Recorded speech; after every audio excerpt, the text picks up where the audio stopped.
It is the same harbour bridge now that I used to travel over as a kid. I'm now 50. What was I then? 5 years of age.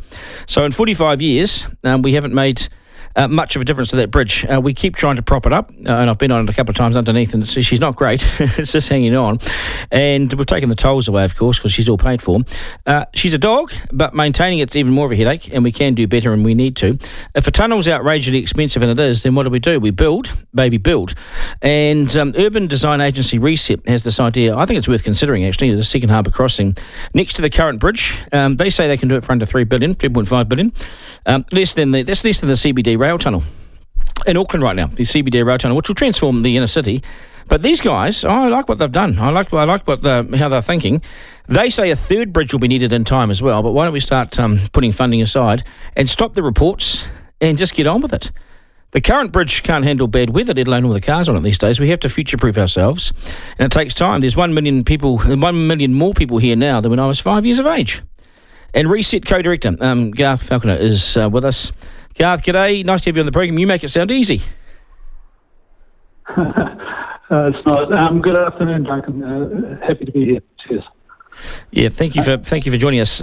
How necessary is a second? Well, it's really a third one, isn't it? If you think about Hobsonville, but how necessary is a bridge or a crossing of some sort beside the or under or over the harbour bridge at the moment? How necessary is it, do you think?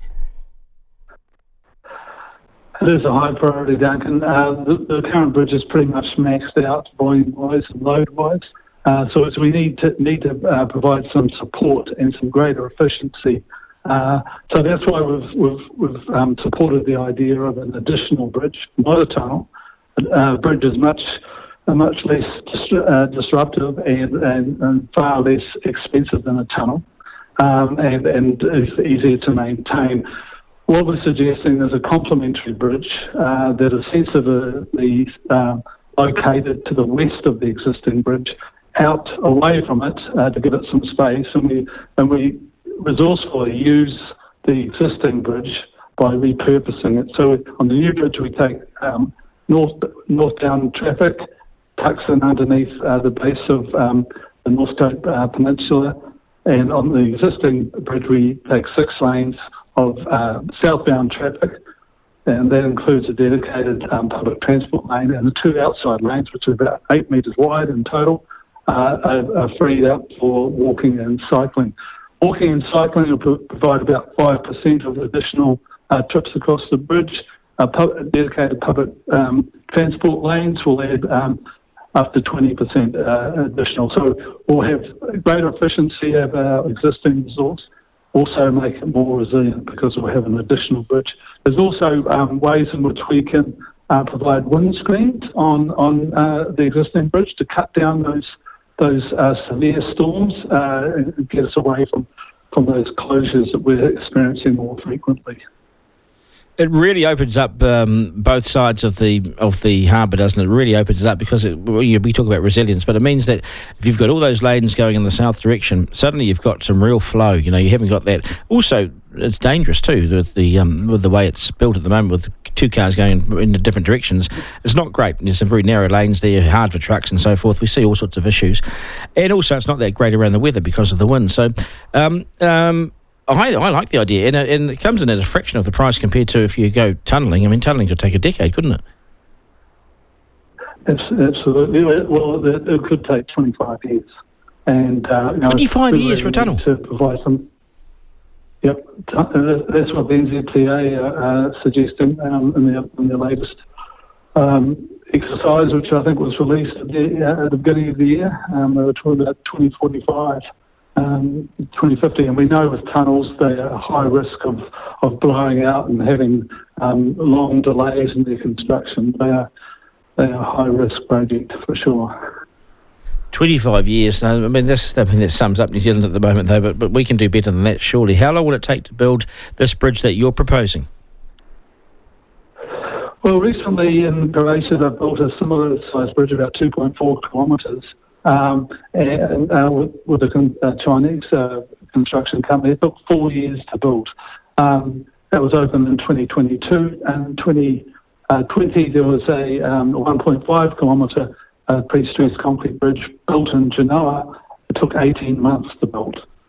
So, we've got the resources, we've got the know-how to build these bridges here in New Zealand. The Mangere Bridge is a similar curving pre-stressed concrete bridge. It's not as long, but it's a similar sort of technology. The beauty with this bridge that's proposed on the western side of Auckland Harbour Bridge is that it can be built largely without disrupting either the Shoal Bay or the central city. It can be built, freestanding and then sort of joined up at the end, so it won't create a lot of disruption. I was looking at the some of the mapping of it all, and it obviously goes through on the North Shore side. Where does it go through? Is that through Northcote Point there?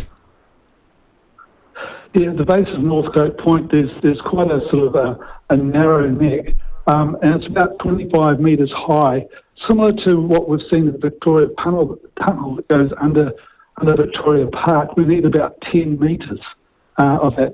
There's only actually on Victoria Park. There's only about a metre from the top of the tunnel to the park. So we've easily got the depth to punch through there, and we could drill through there with minimal disruption, or we could do a cut and fill exercise going through there.